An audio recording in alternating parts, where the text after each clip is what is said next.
Hello, this is Gurminder from Realtor. Today I'm in Darwin Hello. with Arjun Sharma. So Arjun is a young real estate agent from Freedom Real Estate. So Arjun, can you briefly introduce yourself? Then we will explain where we are at the moment. So my name is Arjun Sharma. I'm a real estate agent here in Darwin. We sell majority of our properties in Palmerston. We sell everywhere in Darwin. I'm just giving a tour today to you guys looking to buy in Darwin. And we'll just go through some of the suburbs, talk about some of the areas, and that sort of thing. Give you a little bit of an update on the market, what's going on, which areas. Perfect. So where we are at the moment, Arjun? We're in Malden at the moment. Malden's one of the older suburbs in Palmerston. Malden has Grey, Woodruff, Driver, the older suburbs, and they've seen the most amount of investor activities in the last only 3-4 months. And what was the reason for those activities? Well, the reason is because everywhere else in Australia is very expensive at the moment. That's right. So what's happened is these areas, they're all pretty much 500k below. So, but the rental yields are very strong in these areas. And the build quality, it's very solid. They're all very strong brick, solid builds because they're older. So what's happened is a lot of the investors have liked these areas. The rental yield's high. The houses are cheaper. Which works for them, especially if they're buying in trusts or that sort of thing. So it's self-sufficient. So they're buying in these areas. So they're a bit older. So, but what's that done is it's also put a lot of pressure on the other areas because you can't. These houses, the stock runs out to buy in these areas. So other areas like Durack, Zuccoli, Johnston, Bellac, newer suburbs of Palmerston, they've also seen a lot of activity, but not as much as these areas. And what are sort of the positive and negatives of these areas? What do you think? The difference between areas, the main thing is the age. So the age of the area. So the age of the area, obviously with age comes wear and tear. But also just wear and tear, but also there's also positives. The land sizes are usually bigger. The build quality it's really strong. The house prices are cheaper as well when it's a bit older. When you're with newer suburbs, obviously they're built really nice. It looks nice. There are a lot of amenities in their suburbs, but also the house prices are a bit higher. So that's the two trade-offs there. That's the main thing. And what about the local sentiment about the areas like Zuccoli and the areas like Driver, Grey? So there's certain areas in every suburb. The sentiment varies, but there's certain areas in like Driver, Grey, Woodruff, where the sentiment is not the best. But there's also pockets that are really good in those areas. So the main thing is it's just the education on the area. So you just want to make sure that you're getting your reports done, getting all your due diligence and everything. Because that's what all of the investors have been doing. They've been buying in these areas because there's nowhere else in Australia that you can buy this cheap, that close to a capital city. That's right. There's nowhere else in Australia. That's right. And the thing is with these areas is because they're cheaper, they're much more sensitive to growth. If a property grows from 400 to 500k, so 100k difference. There was sort of a no movement, or the price was declining, I think, from the last few years. And it was starting increasing from the last few months. We can say that. What are your thoughts? What was the main factor why it was declining few years back?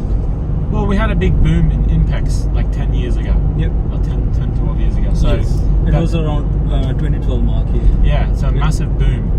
And what that did was it inflated all the price of all the houses here. And as soon as they left, in 2014, 2015, you'll just see there's a massive drop.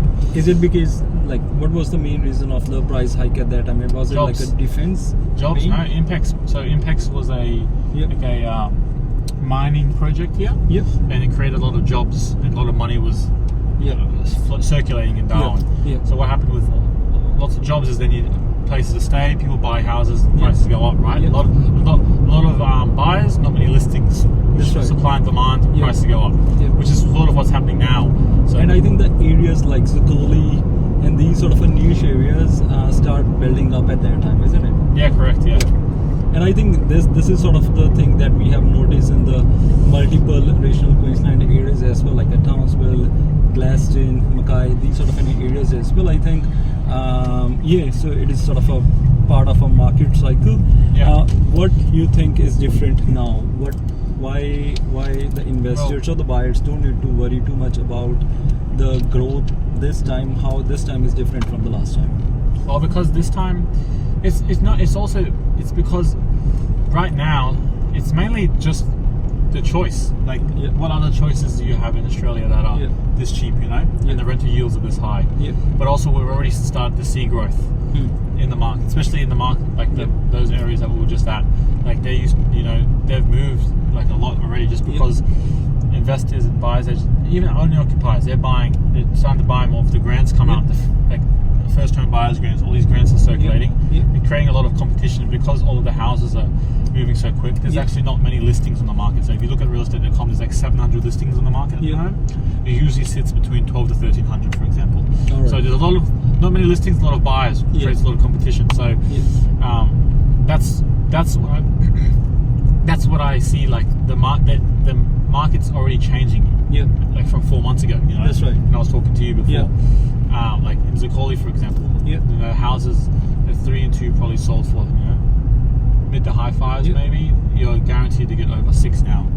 For that, something like that in Zuccoli. And how you differentiate the areas like Karama, Malik, these sort of areas, might be pronouncing it wrong.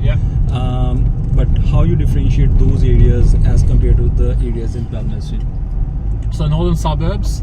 So we say there's a Berrima line on the top side. Northern side is northern suburbs.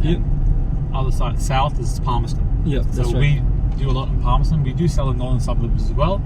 And northern suburbs all the way to the city. It's not a completely different market, but the market's a bit more different. Across the Berrima line. That's right. And so Palmerston is it's sort of expanding this way as well now. Like for example, I'll show you later on. Coolangatta, you have all of rural. You haven't really been to rural. It's all rural acreage, all that stuff down that side as well. So there's a Berrima line here. Incoming call. So the Berrima line sort of differentiates between the two. But there's still a lot of activity in those areas as well. No, that's good. So because you are a young fellow, and I would like to touch upon the lifestyle factor in Darwin. So for young people, what is sort of the attraction to live in Darwin? So Darwin, it's really good for jobs. Really good paying here. But also, what are sort of the major employment sectors here? Well, is it like a defense? A lot of defense mining as well. A lot of there's a mining. There's a lot of defense. There's a lot of like the police. Police, a lot of police presence here is like all these suburbs, like in Durack at the moment. There's a lot of police and defense housing here. And this suburbs